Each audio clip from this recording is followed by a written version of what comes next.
I feel like all my pickups videos just kind of start with a joke about, oh, I bought so many games. My wallet hurts. Hello there, everyone. Welcome back to another pickups video for the months of like half of August and all of September. I did do a video at the beginning of September showing off what I bought at PAX West, but this is everything outside of that. Thrifted stuff, games I bought, games that aren't on Switch, games that aren't limited run, and I have a lot. The bins have actually been good again, my Goodwill outlet, so nothing crazy, but I've gotten some good stuff. Value Village being kind of a sleeper. I've been posting a lot of shorts on here and on TikTok, so if you haven't seen those, I recommend checking those out. I'm trying to get better about being more consistent with the shorts. I know the YouTube algorithm really likes those, so trying to post more of those. And I will say right now, I'm not going to show everything from the bins like I used to, because there's so much stuff. Like here's a great example. This is a stack of stuff that I buy from the bins because bins are so cheap, right? I pay like less than $1 per game. This is all stuff that's just gonna go in my garage, and eventually I'll have space for it, or maybe I'll flip it. I don't know. But like, I don't know, man. Like, I'm not gonna leave Chaos Legion. I'm not gonna leave Samurai Warriors 2. I don't have that game. But like Black Ops 3, I already had that. But I can't pass it up at the bins. Also, out of this, the only one really worth mentioning is this Disney Infinity 2.0, which I just thought was funny because it is sealed. I don't know. It's always kind of cool to find a sealed game at a Goodwill. I don't know. It's always a fun little novelty. So while we're on the subject of thrifted games, let's go ahead and get into the good stuff that I found while thrifting, or more specifically, I should give credit to my girlfriend. She found a lot of this stuff. These four were all found at Value Village, as well as something else we'll get to, which is really cool. These are all $4 a piece, and you can see the sticker on them. The copies are kind of gross. I need to clean them up and take off the stickers and everything. But Nier on 360, kind of cool to find that. This was weird. The Samurai Showdown Sin game, it's sealed. So this was $4 sealed. I don't know much about Samurai Showdown, but that definitely a cool thing to find. As well as this game, Fairy Tale Fights. I've never heard of this, but I thought it looked interesting for a 360 game. This looks like something that you would see on like PS3, like kind of like Fat Princess vibes, but picked up this for 360. And then alongside the Mario Kart Wii and Skyward Sword from that big stack, they had a copy of Kirby's Return to Dreamland, which I did not have. The copy's pretty grody. It's not a clean copy, so I don't know if this will be the copy that truly gets to live on my shelf. There's a rip in the artwork there, and it is missing the manual as well. Oh, no, it isn't. My girlfriend told me it didn't have the manual. Okay, well, in that case, outside of the grime on this case and the little bit of a rip here, this is a pretty nice complete copy of Return to Dreamland, which I did not have. I know it used to be pretty expensive, but I think since the Switch version came out, it went down a bit. But nice to have for the collection for sure. I love this game. I played it on Switch for the first time earlier this year, and it's one of the better 2D Kirby games, absolutely. And then we can get into some of the better stuff. I think my girlfriend grabbed all of these with the exception of the last one, so huge shout out to her. This was all at Goodwill outlets, you know, paying less than $1 in most cases, maybe even less than 50 cents, depending on if it has like a thick manual. So this is just case only, but I actually do not have this game. What a weird game to find at Goodwill outlet. Like I said, it's not in there, but I don't have this game. It looks like cartridge only. It had an AR card in it for some reason. Cartridge only, it's about the same price as it is complete, but I don't know, I couldn't leave the case. This is a very expensive 3DS game. It's one of the only first-party 3DS games I don't already have, so yeah, of course we had to get this. And then some pretty nice DS games, actually. We don't find DS too often while thrifting, but Contra 4 here, this one is, I believe, complete. Yeah, nice and complete there. As well as Tetris DS. We found this cartridge only like last year. I think I might have shown that in a short. It even comes with a stylus. I have to hold in there, but this is the cool Tetris game that has like the Mario and Zelda themes and stuff, so pretty cool to find this. This one was back in like July. I don't think I ever showed it, but we have Ghost Trick Phantom Detective, which is just really funny because, spoiler alert, I got it on Switch around the same time from Play Asia or Video Games Plus.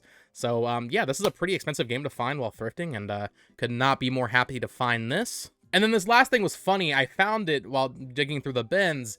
It was case only, or case and manual only, but I realized when I got home, and I made a short about this, I already had the cartridge, so a copy of Pokemon White, or a case for it, was found while thrifting this past week, and yeah, just very excited to finally have a case for this. I sold all my Pokemon DS games when I was a younger, more naive Botox games, but nice to have this complete in the collection again. I need to, honestly, screw all this Switch stuff. I need to just focus on Pokemon. Pokemon's like my favorite thing, and I don't even have Soul Silver, or White 2 or like any of the spin-offs on DS except for Conquest, so I should really focus on getting like my Pokemon collection complete, honestly, instead of just buying a lot of random stuff, as you'll see. Just a really nice PS2 game to find. Greatest hits, but still. Def Jam Vendetta, not Fight for New York. I never played this one, but Fight for New York on the PS2 was my absolute jam as a kid. But yeah, Def Jam Vendetta, nice to find for sure. Very clean copy. Wow, this case is like glistening. And then this was funny. I found both of these. They were just right next to each other on top of the bin while we were like waiting to dig at the start of the morning. I got a copy of Simpsons Hit and Run on PS2. This game was pretty expensive. I don't think it is anymore, or at least it's not as expensive. Once again, like with Def Jam, this is one of my favorite games as a kid. I haven't played it in a very long time. I don't think it would hold up, probably, but super cool to find it at the bins. I've seen a couple other people grab it over the past year since I started like really thrifting hard, so I've always been a little jealous when I see it, but nice to finally have this. I would like to find it on GameCube, even though, I mean, I played it on PS2 as a kid, but would like to find it on GameCube for that Nintendo collection, but I'm super happy to find this. And then, yeah, right next to it was this really cool thing. I won't lie, when I saw this, I saw the logo for the game, my heart started racing a little bit. I was like, is that a complete in-box copy?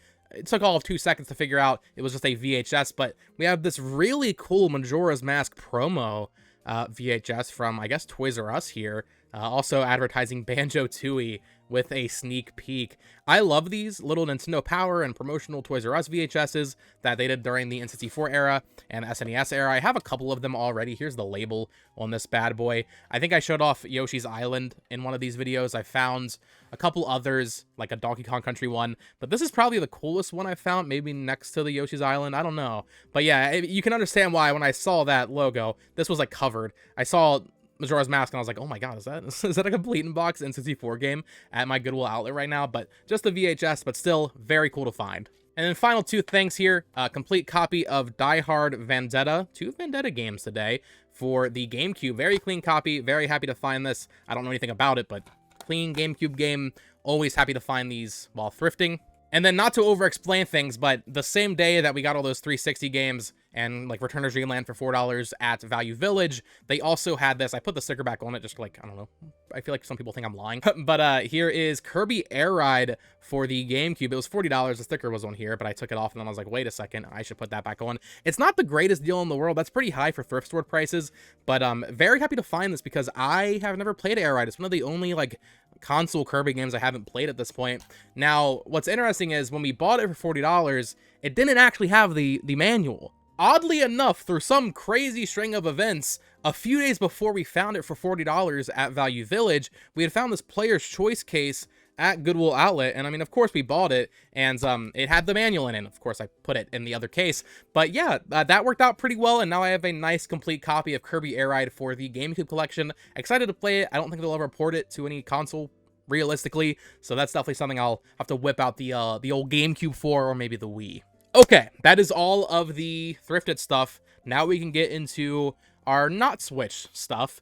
Picked up Armored Core 6 Fires of Rubicon on release day, and then PAX happened, and I have not played it since. I only did like the first tutorial mission. I have to say, here's my review after playing it for 30 minutes. Not as good as Daemon X Machina. That's such an enraged clickbait.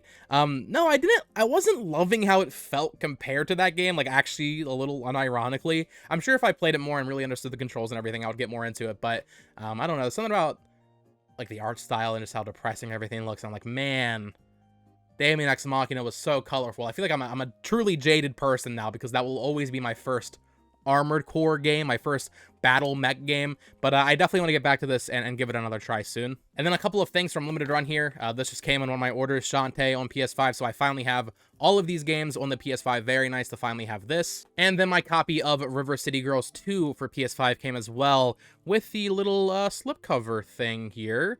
Don't really remember why I bought this, but I have all of them on PS5 now, and I guess nice little segue into Switch. I also got it on Switch. So here's my copy. Oh god, trading cards are falling out. Here is River City Girls 2 on the Nintendo Switch. I still need to get the first game for Switch, but still nice to have. Finally, I ordered these I think last October, so it took just exactly about a year to get here. Bravo, Limited Run. Very, very nice. And now we are into the thick of the Switch stuff I picked up. So quite a bit of stuff. I will say, and I feel like I say this pretty often in these videos, I'm gonna slow down. Like, I'm out of space on this shelf, although I will be getting a bigger space soon with more shelves, hopefully. I am at a point with Switch, though, where I have most of the stuff I actually want. There's always gonna be something, right? I don't have most of the Resident Evil stuff on Switch. I don't have the Mega Man collections. There's always stuff, but in terms of first party, I have all of that now, and I do need to do a video talking about that. And like third party stuff, I have most of what I want there as well. So I feel like after this pickups video, I don't know, it might be a while before we get like a big meaty one, maybe around Black Friday. But yeah, starting off with some of the bigger box stuff, we got the deluxe edition of Prinny Presents Classics Volume 3. I bought it specifically because I wanted to play Rhapsody, and I played like an hour of it, and then once again, that was around the time of PAX, so I want to get back to it, but I really enjoyed it. I really liked what I played of it.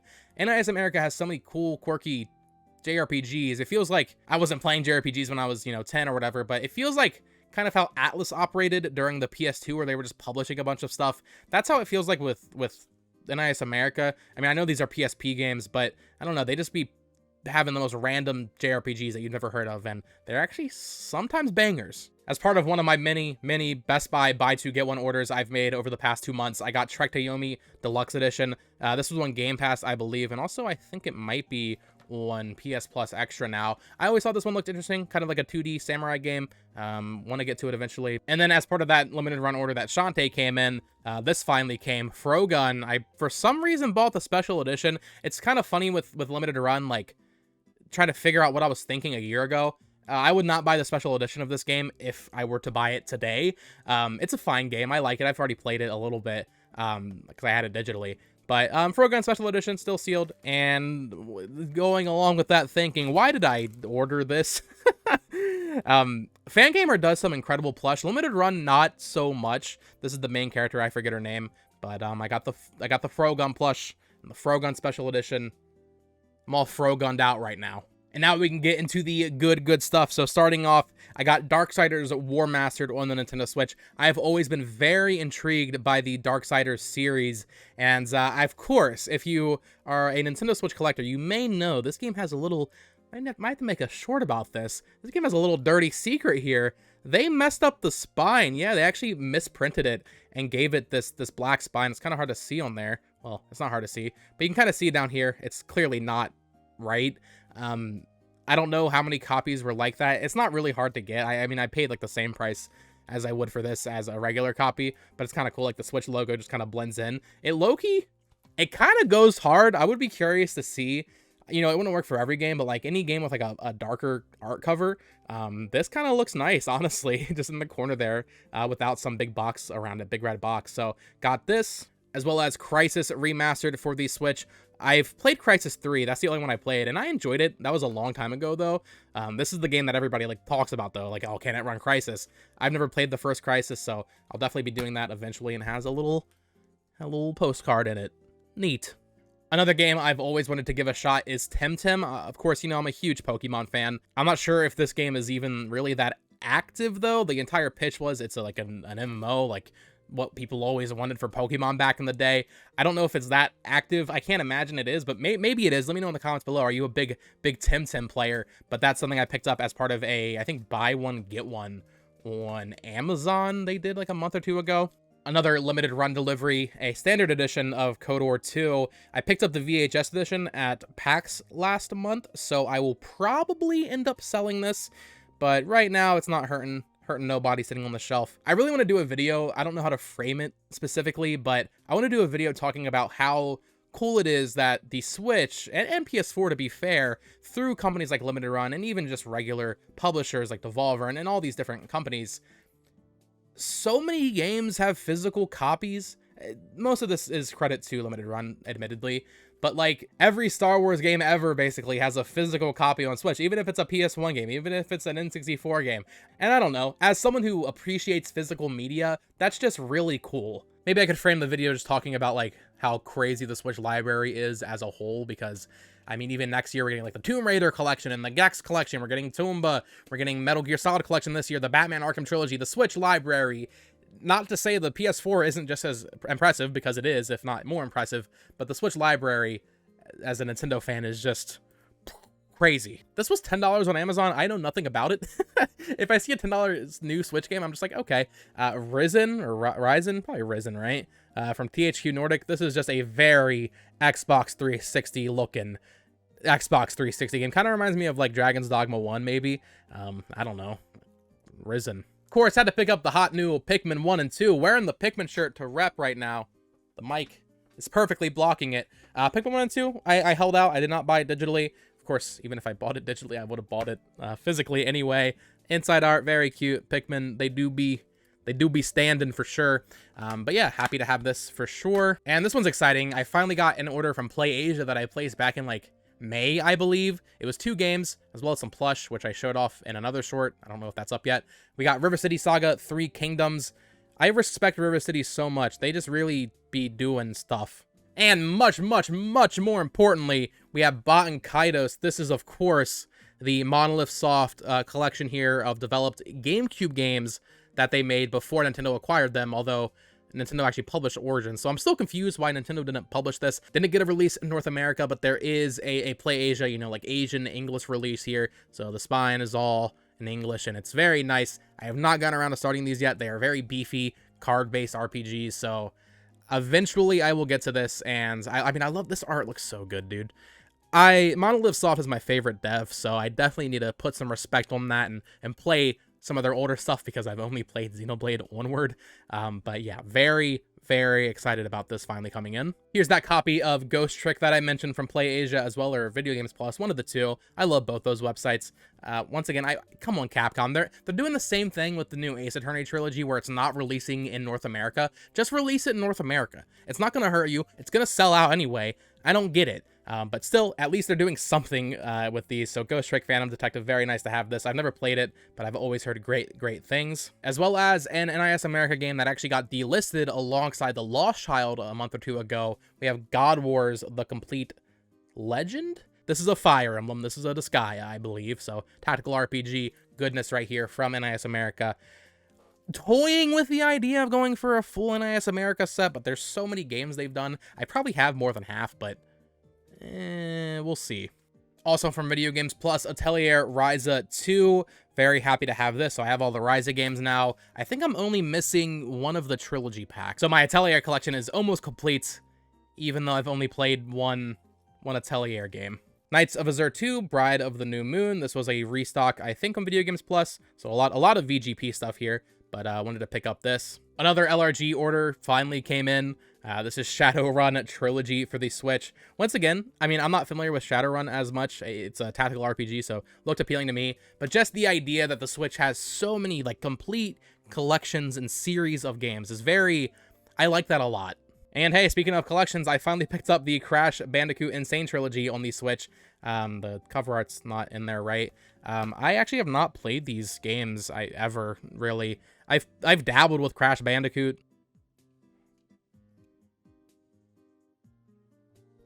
What is happening? So I bought this used on eBay, and there's a Tetris box art in here. Okay, not gonna question it. Got the Crash Bandicoot Insane Trilogy. I need to get the Spyro collection for Switch, but happy to have these. Picked up this on release day, Samba de Amigo Party Central. I played it for a couple hours. It's not very good. I've never played Samba de Amigo before until this game. I don't know what I was really expecting. The motion controls were very bad, and then when I tried using the controller, that just wasn't even fun. So, not for me, especially in a year where we had Theater Rhythm, which is like the perfect rhythm game that uses a controller. But, I don't know. It was very cheap, and buy two, get one. Plus, I think Best Buy gave like a $10 coupon or something with it, so I don't know. I'm not too beat up about buying that. Yeah, here's the game I got with the buy one, get one on Amazon with Temtem, New Joe and Mac, Caveman Ninja. I played the original, or one of the older Joe and Mac games with my friend Caleb on Switch Online, because it's on there. This art style is hideous. Like, this is, like, really bad stuff, man. Like, this game's ugly. Speaking of NIS America, we had the Rhapsody Marl Kingdom Chronicles, which is actually, this releasing is what made me go back and buy the Pretty Presents Volume 3 in such urgency, because I had this pre-ordered at Best Buy. These were never localized in English, I believe, so Rhapsody is this whole series of cool musical JRPGs that we just never got in North America, except for the first game. I know that first game on PS1 is very expensive, but really cool to see NIS America go back and localize these for a new audience. I will say, not to talk too much here, for some reason, once again, I pre-ordered this from Best Buy, buy two, get one. They shipped it to me used. Like, I don't care. I'm going to play them. But I've never had that happen from Best Buy where I bought a new game. I mean, it actually came the day before release. It came on August 28th. The game came out on August 29th with Samba de Amigo. They gave me a used copy. I don't even know how that happens. I'm just curious. I don't care. I'm not complaining. I was very confused. Went back and bought a Switch game that I actually had during the Switch launch period and had sold at some point. We got the Binding of Isaac Afterbirth Plus. I know my brother absolutely adores this game. I like it. It's fun. I haven't like put hundreds of hours into it like a lot of people, but I like the Binding of Isaac. Has the manual in the Zelda style. It does not have these stickers though. And also this game has, because it was around the time of the Switch launch, it has one of the few cursed spines of Nintendo Switch games. But yeah, Binding of Isaac is pretty cool. Keeping up with that Square Enix collection, a game I really wanted to play last year but just didn't get around to, Harvestella. This game looks really cool. It's a action RPG with farm simulation RPG, the meme right here. But this game actually got really good reviews, and I like a lot of Square Enix's more like A or AA titles. I like the Oathfield Chronicle, and I'm happy to see them continue that stuff, even though it looks like they might be slowing down a little bit. But yeah, Harvestella, picked up this. Not going to show the front because Best Buy put a big sticker with my address on it, but Undertale, I picked up this finally. I've never played Undertale. I played it for maybe like an hour when it came out, but I've never beaten this game, so excited to finally play this. Picked up this limited edition copy of Front Mission 1. It's kind of like a lenticular type of cover thing going on here with a slip cover. This is a Square Enix game, but Square Enix is weird. They publish most of their stuff, but then for some reason, Front Mission, somehow Microids just got Front Mission. But I like Fire Emblem and I like tactical RPGs, so this one always has been on my list to get. This one's kind of interesting. So I was doing a lot of research, trying to figure out if a North American copy existed of Little Nightmares, the first one on Nintendo Switch. And if you go on eBay, if you go on Amazon, there will be stock photo listings with the ESRB in the bottom left. But it doesn't exist, I don't think. I don't know where that art even came from. I ordered this on Amazon because I wanted to play through it. It was around the time they announced Little Nightmares 3. And yeah, I don't know what's going on. On Amazon, it has the ESRB art, and I don't know why. I don't really care. Like, if this is the only way to get it, once again, I don't mind having a European game. It's just like, I was really trying to figure out, because if artwork of it exists with ESRB, I would assume that means it exists with an ESRB rating, but I could not find anything. So let me know in the comments below if you've ever seen this with an ESRB on it. Just a few more games here. I think all of these were part of Best Buy buy two get one. So picked up Quake on the Switch because I had pre-ordered Quake 2 in early August, so I was like, okay, I need to get Quake 1. I love Doom. I've never actually played Quake, though. I even like the classic Dooms. I love those games, so I wanted to pick up this here. As well as, keeping with that collection theme, we have the Contra Anniversary Collection. I actually didn't have this one. I have the Castlevania Collection. Been playing that recently. Played through Castlevania 1 for the first time. Not great, but I got the Contra Anniversary Collection here. Picked up Blasphemous 2. The first game is pretty pricey. I bought it digitally for like 10 bucks, I think, on sale. And I played a little bit of it, and it is very, very good. So I'm going to be on the lookout for a cheap copy of that. But wanted to pick up Blasphemous 2 while it's still in stock, because this game is so freaking cool. Even just, I mean, having not played a ton of it, but a little bit, it just looks so good. Like, this is some of the best pixel art, like, in any game, honestly. And then last but not least, we have another NIS America game, The Legend of Nayuta Boundless Trails. I think I've mentioned this before. I'm just kind of picking up the Trails games as they come, and eventually I'll play them all, because I know I'll like them, because I like Xenoblade, and everyone always tells me, hey, if you like Xenoblade, you should play Trails. I love JRPGs. I mean, I find it hard to make the time for them, but I do enjoy me a good 10-game-long JRPG series, waiting for them to hopefully bring over the rest of the games, like Trails in the Sky and all that, and Cold Steel 1 and 2 on the Switch, but just collecting them for now, because I know I will like them when I do play them. And that's actually not it, because I forgot about a couple of things. This is a very beefy video. So I showed this in a short. I got a complete in-box copy of F-Zero for the SNES. This is now my second SNES game that I have complete.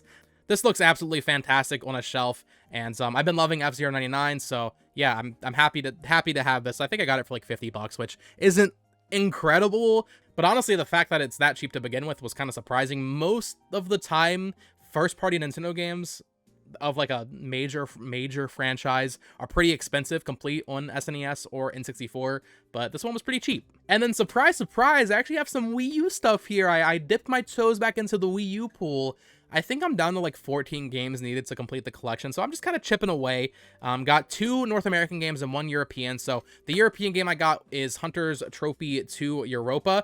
I was gonna hold out and just wait until I could afford or felt like affording one of the big bundles that come with like the Wii attachment gun thing. I don't care. I just realized I don't need to have a big Wii gun on my shelf, so I picked up this. This was like, I don't know, 12 bucks. And then 2 more exciting things. We got Tumblestone on the Wii U. This is actually a really fun puzzle game. I think I did a video on it back when it came out on the Wii U. This game's really cool. It's from the people that made The Bridge, the Astrophysicist Guild or something. Quantum Astrophysicist Guild is the name of the developer. This is a really fun puzzle game. And then finally, I think maybe the last North American Wii U game that I actually, like, from a game playing perspective, wanted to own. I can't think of anything else. I want Fatal Frame 5 to like play, but that's European. I think I have everything in North America that I would ever want to play. The only thing I'm missing is like Turbo or Book of Unwritten Tales 2. I got the SteamWorld collection for Wii U, SteamWorld Heist and SteamWorld Dig. Image and Form is one of my favorite indie devs. They have SteamWorld Build coming out later this year, which I'm excited about. I love all these SteamWorld games, and I'm happy to finally have this on the Wii U. Okay, 2 more things, and then I promise it'll be over. I almost completely forgot about this, and I've been waiting to tell this story on a video since January. So back in January, I ordered a ton of limited run blind boxes, and one of them I ordered was a special edition blind box for like 65 bucks or something like that. And they all came, I think, in like mid-February, and I did a video unboxing them. And the game I got as my special edition, I can't remember the name of the game. It was something, it was like Super Epic. I think that's the name of it. It wasn't even on their list. Like, it was not listed as one of the games that you could get out of the blind boxes. And someone commented that on my video saying like, hey dude, you should contact them. That wasn't even something that was even supposed to be eligible to be gotten. I mean, that's the luck of a draw with a blind box, because it's a blind box, and I'm not going to act like I studied that list very hard, but I was like, okay, well, if they messed up, I might as well try to get something free out of it. Does that make me a scumbag? I don't think so. But this is where it gets juicy, okay? So I was emailing limited run support back and forth. Their support's, I'm going to be honest, not great. And eventually he was like, okay, well, I'll give you one of these. Which one do you want? And he sent me a list of like 7 games or so. I'll try to find the email and put it up on screen. And my mouth was actually agape, because if you look at this list and you're a Switch collector, you might know this. First of all of these are much better than the game I got, but more importantly, the Outlast Murkoff Briefcase Edition is like 500 bucks. So of course I told him I wanted the Outlast Special Edition, and you know, we kept emailing back and forth for like 4 months. At some point he agreed, and you know, it all worked out. Except it didn't work out, because like 4 months after that, the dude was like, hey, actually, we don't even have that. Sorry, dude. Here's a list of other games you can get. And while I don't want to sound ungrateful, having that little cherry on the stem dangled in front of my face of the Outlast Special Edition for Switch burns a little, but I'm very happy. Limited run, I mean, they did hook me up. They messed up. They admitted they messed up, and I got something very cool out of it. This is the Dragon's Lair trilogy for Switch. Almost doesn't even fit in the frame. Special edition, something I would never buy on its own. Like, I would never go for this. Same thing with the Outlast. I wouldn't buy the Outlast Special Edition, even if it was in stock for retail. But just a whole debacle that took like 10 months actually for it to all kind of come to a head and get resolved. So I just want to say thank you to the person that commented that they messed up. I really appreciate that, because I got this out of it. And then final thing, I don't really need to talk about it. I bought another OLED. Oh, it's upside down. Yeah, I bought another OLED. Decided to go for a full OLED collection, and you will be seeing an unboxing of the Mario one very soon. So yeah, I don't really have much to say about this. It's nice. It's very pretty on my shelf. And that is going to do it for this pickups video. Of course, as always, let me know what you've been picking up in the comments below. What have you added to your game collection very recently? This was probably the biggest pickups video I've done in terms of just length and explaining things. But it's funny because I actually haven't bought that much in the past like 3 weeks. Almost all of this was either pre-orders from like months ago or things that I just bought towards the end of August, early September. So I'm saying it now, I'm making the statement. This is probably the last one for a while, because I need to stop. So of course, subscribe here for more Nintendo pickups and video game pickups like this whenever they happen. And course, like the video. Until next time, folks, peace!